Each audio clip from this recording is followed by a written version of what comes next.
Halo, perkenalkan nama saya Clarissa Mariam dengan NPM 2022145715. Pada video kali ini saya akan membawakan sebuah presentasi mengenai pemahaman dasar perpajakan. Melalui presentasi video ini, kita akan bersama-sama mempelajari konsep dasar perpajakan, peran serta fungsinya dalam perekonomian negara, sistem perpajakan yang berlaku di Indonesia, serta tarif-tarif pajak yang dikenakan kepada wajib pajak. Semoga dengan materi yang saya sampaikan kali ini, kita dapat menambah wawasan dan pemahaman mengenai perpajakan, serta pentingnya peran kita sebagai wajib pajak dalam membangun negara. Dalam materi presentasi ini akan menjelaskan pentingnya perpajakan dalam kehidupan bernegara dan peran pajak dalam ekonomi. Kita akan membahas pengertian pajak, fungsi pajak, sistem pemungutan pajak, utang pajak, dan tarif pajak. Yang pertama, apa itu pajak?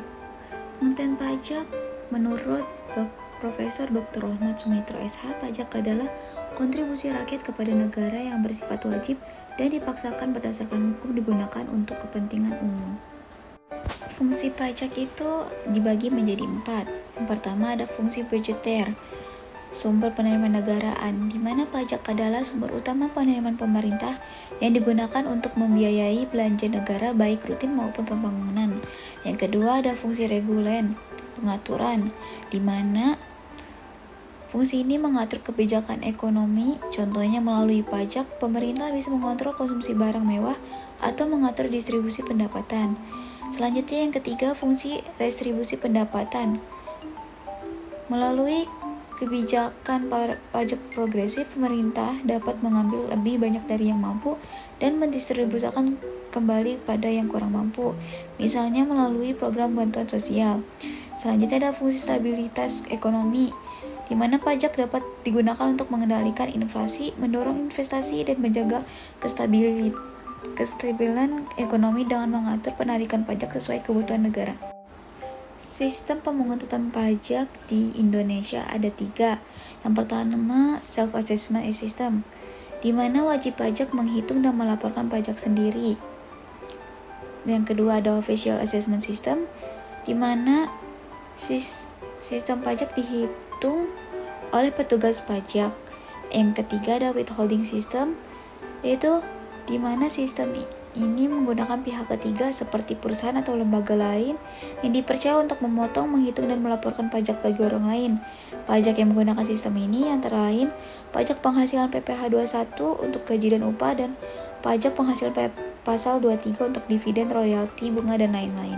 Selanjutnya akan membahas tentang utang pajak. Utang pajak adalah kewajiban wajib pajak untuk membayar pajak yang timbul karena adanya peraturan perundang-undangan perpajakan. Utang pajak dapat timbul karena 2 pendekatan. Yang pertama, ajaran material, yaitu utang pajak timbul karena undang-undang perpajakan diberlakukan. Yang kedua, ajaran formil, di mana utang pajak baru timbul ketika dikeluarkannya surat ketetapan pajak oleh pemerintah.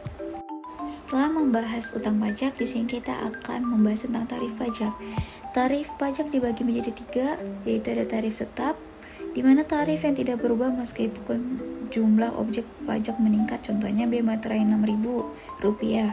Yang kedua ada tarif proporsional, tarif tetap dalam bentuk presentasi dari nilai objek pajak, contoh PPN sebesar 10% atau 11%, pajak bumi dan bangunan PBB 0,5%. Dan terakhir, tarif progresif, tarif yang meningkat sesuai dengan penetapannya nilai objek pajak, contohnya pajak penghasilan yang semakin tinggi seiring kenaikan penghasilan. Tarif PPh di Indonesia adalah sebagai berikut. Penghasilan Rp0 sampai 50 juta sama dengan 5%. Penghasilan Rp50 juta sampai Rp250 juta dikenakan 15%. Penghasilan Rp250 juta sampai Rp500 juta dikenakan 25%. Penghasilan lebih dari Rp500 juta dikenakan 30%. Dari semua yang kita bahas dari presentasi ini, kesimpulannya pajak adalah kontribusi wajib masyarakat kepada negara yang digunakan untuk mendukung berbagai kebutuhan publik dan kebijakan ekonomi.